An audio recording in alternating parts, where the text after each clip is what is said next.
అది మే 12, 2021 జబల్పూర్ కి చెందిన సోను పటేల్ పెళ్లి గ్రాండ్ గా సెలబ్రేట్ చేసుకున్నాడు.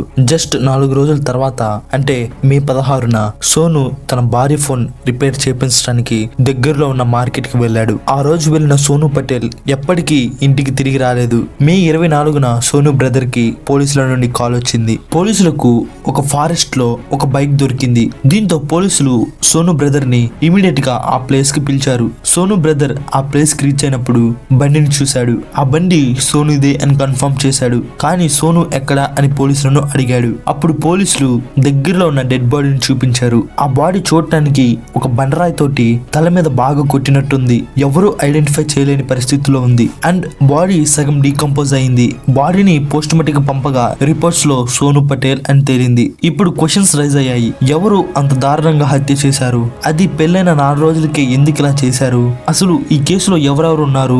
సోనిని ఎందుకు అంత దారుణంగా చంపారు అనే పూర్తి డీటెయిల్స్ ఈ వీడియోలో మనం డిస్కస్ చేద్దాం. వీడియోలోకి వెళ్లే ముందు ఒక చిన్న రిక్వెస్ట్, ఈ వీడియోకి లైక్ చేయండి, షేర్ చేయండి, మన ఛానల్ ని సబ్స్క్రైబ్ చేయడం మటుకి మర్చిపోకండి. మీరు సబ్స్క్రైబ్ చేస్తే నాకు ఎంతగానో మోటివేషన్ గా ఉంటుంది కాబట్టి ఖచ్చితంగా సబ్స్క్రైబ్ చేయండి. సోను పటేల్ మధ్యప్రదేశ్ లోని జబల్పూర్ లో జన్మించాడు. అతనికి 26 సంవత్సరాల వయసులో గాయత్రి పటేల్ అనే పక్క విలేజ్ అమ్మాయిని మే 12, 2021లో పెళ్లి చేసుకున్నాడు. పెళ్ళైన కొన్ని రోజుల తర్వాత గాయత్రి పటేల్ సోనుని నా ఫోన్ డ్యామేజ్ అయింది, వెళ్ళి రిపేర్ చేయించుకురా అని చెప్పింది. అప్పుడు సోను పటేల్ మే 16న గాయత్రి ఫోన్ తీసుకొని 10 గంటల ఆ ప్రాంతంలో తన తండ్రి బండి తీసుకొని తన వైఫ్ కి గంటలో వచ్చేస్తా అని చెప్పి బయలుదేరాడు. సాయంత్రం అయింది, ఇంకా ఇంటికి రాలేదు. సాయంత్రం కాస్త నైట్ అయింది, ఇంకా ఇంటికి రాలేదు.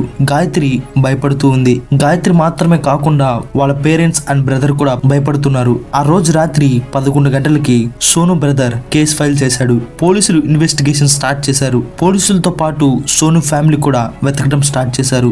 ఎంత వెతికినా సోను ఎక్కడా కనబడలేదు. కొన్ని రోజుల తర్వాత మే 24, 2021న సోను బ్రదర్ కి పోలీసుల నుండి కాల్ వచ్చింది. సోను బ్రదర్ కి పోలీసులు హర్గద్ ఫారెస్ట్ లో బండి పక్కన ఒక సస్పిషియస్ డెడ్ బాడీ ఉందని ఇన్ఫార్మ్ చేశారు. సోను బ్రదర్ పోలీసులు చెప్పిన ఆ లొకేషన్ కి పరుగులు తీశాడు. వన్స్ అక్కడికి రీచ్ అయిన తర్వాత ఇమీడియట్ గా బండిని రికగ్నైజ్ చేశాడు. వెంటనే పోలీసులు పక్కన ఉన్న బాడీ గురించి చెప్పారు. బాడీ చూస్తే గుర్తుపట్టే కండిషన్ లో లేదు, రికగ్నైజ్ చేయలేకపోయాడు. ఫేస్ రాయితో స్మాష్ చేసినట్టుంది అండ్ సగం బాడీ డీకంపోజ్ అయింది. ఆ బాడీ పక్కన బట్టలు, చెప్పులు పడున్నాయి. ఇవి సోను బ్రదర్ సోనువే అని కన్ఫర్మ్ చేశాడు. ఆ బాడీ పోస్ట్ మార్టం కి తీసుకువెళ్ళడానికి అది దారుణంగా ఉంది. ఎలానో పోస్ట్ మార్టం చేశారు. బాడీని ఎగ్జామిన్ చేసినప్పుడు ఒక తాడు బాడీ మెడకి, చేతులకి, కాళ్ళకి కట్టేసినట్టుంది. దీంతో పోలీసులు ఒకరికంటే ఎక్కువ మంది ఈ మర్డర్ లో ఇన్వాల్వ్ అయి ఉన్నారు అని కన్ఫర్మ్ చేశారు. మరి వీళ్ళెవరు అని పోలీసులు ఇన్వెస్టిగేషన్ స్టార్ట్ చేశారు.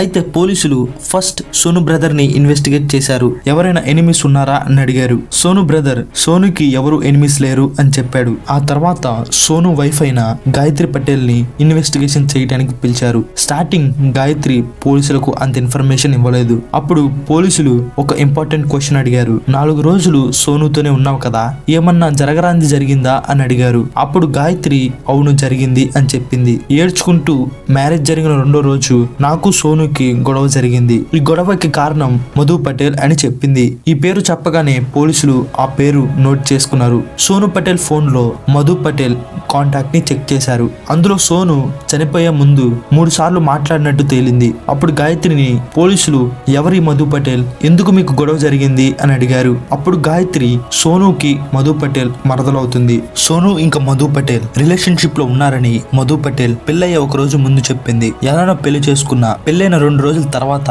దీని గురించి ప్రశ్నించా అని చెప్పింది. అప్పుడు సోను అది ఒకప్పుడు రిలేషన్షిప్, ఇప్పుడు మా మధ్యలో ఎటువంటి రిలేషన్షిప్ లేదు అని చెప్పాడు. అండ్ మధు పటేల్ కి కూడా త్వరలో పెళ్ళవుతుంది అని చెప్పాడు. దీంతో నేను రిలాక్స్ అయ్యి సోనుని నమ్మాని పోలీసులతో గాయత్రి చెప్పింది. ఇప్పుడు పోలీసుల దగ్గర మధు పటేల్ కాంటాక్ట్ ఉంది అండ్ సోను చివరిగా మాట్లాడింది మధు పటేల్ తో. కాబట్టి మధు పటేల్ ని ఇంట్రాగేట్ చేయాలని పోలీసులు పిలిపించారు. పోలీసులు ఫస్ట్ క్వశ్చన్ ఏమడిగారంటే, సోను పటేల్ నీకెలా తెలుసు? అప్పుడు మధు పటేల్ నాకు బావవుతాడు అని చెప్పింది. మరి ఎన్ని సంవత్సరాలు మీరు ప్రేమలో ఉన్నారు అని అడిగారు. అప్పుడు మధు లేదు, మేము అసలు ప్రేమలోనే లేము అని చెప్పింది. మరి ఎందుకు పెళ్లి చేసుకోవాలనుకున్నారు అని అడిగారు. అదేం ప్రశ్న, పెళ్ళ లేదే అని రిప్లై ఇచ్చింది. అప్పుడు పోలీసులు సోను పటేల్ ఫోన్ లో ఉన్న కాల్ రికార్డింగ్స్ వినిపించారు. ఇది విన్న మధు ఏడ్చుకుంటూ రికార్డింగ్ గురించి చెప్తా కానీ సోనుని నేనేం చేయలేదు అని చెప్పింది. దీంతో పోలీసులు సోను డెత్ గురించి మేమేం అడగలేదే, నువ్వెందుకు చెప్తున్నావు అని ప్రశ్నించారు. ఈ మాటతో మధు పటేల్ పోలీసులకు బుక్ అయిపోయింది. పోలీసులు నిజం చెప్పు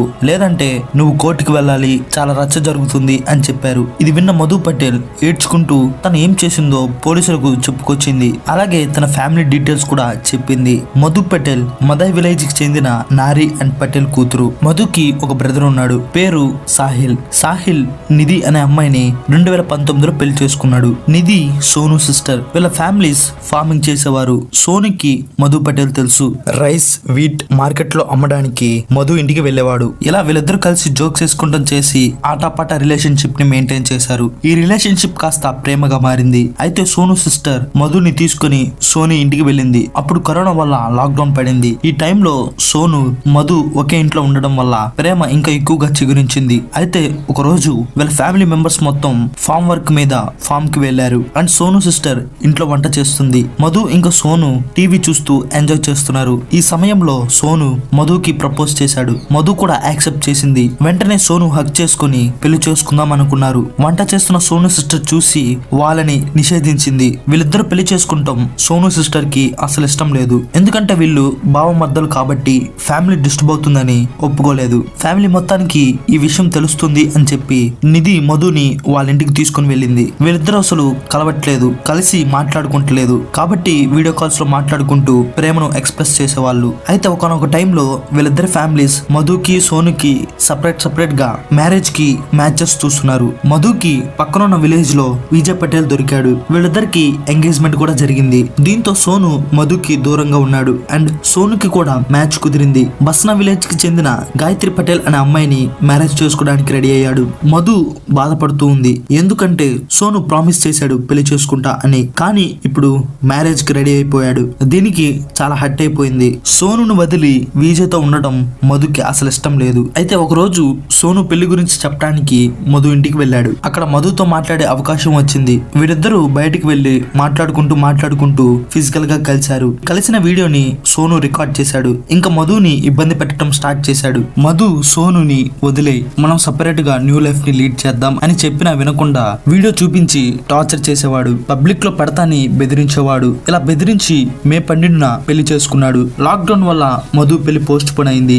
తర్వాత మధుకి చాలా సార్లు కాల్ చేశాడు. ఇప్పుడు సోనుకి మ్యారేజ్ అయ్యి 3 రోజులు అవుతుంది. మధుకి చాలా సార్లు కాల్ చేశాడు. తనకి పెళ్ళయ్యే ముందు ఒకసారన్నా కలవాలని ఇలా చేశాడు అని చెప్పింది. మధు కలవడానికి ఒప్పుకుంది. మధు ఇలా అంది, కలిసిన తర్వాత నీ దారి నువ్వు చూసుకో, నా దారి నేను చూసుకుంటా అని చెప్పింది. దీనికి సోను కూడా అంగీకరించాడు. మధు కలవడానికి ఒక ప్లేస్ చూస్ చేసింది. అది ఏ ప్లేస్ అని సోను అడిగాడు. అప్పుడు మధు మనం లాస్ట్ సారి కలుస్తున్నాం కాబట్టి స్పెషల్ గా ఉండాలని మే 16న 10:30కి కాల్ చేయి అని చెప్పింది. అండ్ నా వీడియోస్ నా ముందే డిలీట్ చేయి అని కూడా చెప్పింది. దీనికి ఓకే అని సోను చెప్పాడు. అది మే 16, 2021 టైం 10 గంటలు. సోను తన తండ్రి బైక్ తీసుకొని మధు చూస్ చేసిన ప్లేస్ కి రీచ్ అయ్యాడు. అక్కడికి రీచ్ అయిన తర్వాత మధుకి చాలా సార్లు కాల్ చేశాడు. కానీ అమ్మాయి ఆన్సర్ చేయలేదు. కోపం వచ్చింది. మళ్ళీ కాల్ చేశాడు. అప్పుడు మధు ఫోన్ లిఫ్ట్ చేసింది. 10 నిమిషాల్లో అక్కడ ఉంటా అని చెప్పింది. మధు తన ఆంటీ కూతుర్ని తీసుకొని ఆ ప్లేస్ కి వచ్చింది. ముగ్గురు ఒక ప్లేస్ లో కలిశారు. అప్పుడు సోను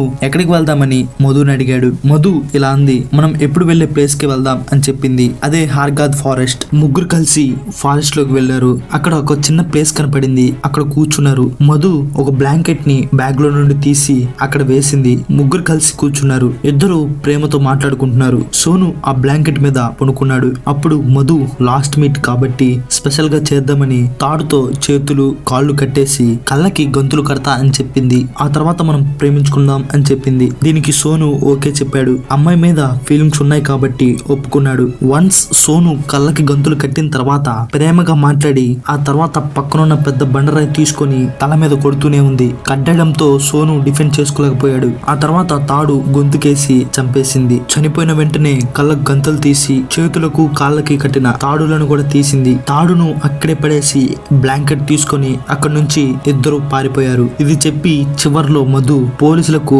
సోను నన్ను చాలా ఇబ్బంది పెట్టాడు, వీడియోస్ చూపించి చాలా బెదిరించేవాడు, నాకు ఇలా చేయడమే న్యాయం అనిపించింది కాబట్టి ఇలా చేశా అని చెప్పింది. దీంతో పోలీసులు మధు మీద IPC section 302 and 211 case file చేశారు. తన ఆంటీ కూతురిని కూడా ఐపీసీ సెక్షన్ 211 ని ఫైల్ చేశారు. ఇప్పుడు వీళ్ళిద్దరూ జైలుకి వెళ్లి ఊసలేక పెట్టుకుంటున్నారు. సోను తప్పు చేశాడు, కానీ సోనుని ఈ లోకంలో లేకుండా చేయడం కరెక్ట్ అంటారా? ఈ కేసు పట్ల మీ అభిప్రాయం ఏంటో కింద కామెంట్ చేయండి. సోనుది తప్ప లేదంటే మధు పటేల్ది తప్ప అనేది కింద కామెంట్ చేయండి. ఇలాంటి ఇంట్రెస్టింగ్ క్రైమ్ వీడియోస్ కోసం మన ఛానల్ ని ఇప్పుడే సబ్స్క్రైబ్ చేసుకోండి. మరో కొత్త వీడియోతో మళ్ళీ కలుసుకుందాం. అంతవరకు సెలవు. Bye bye.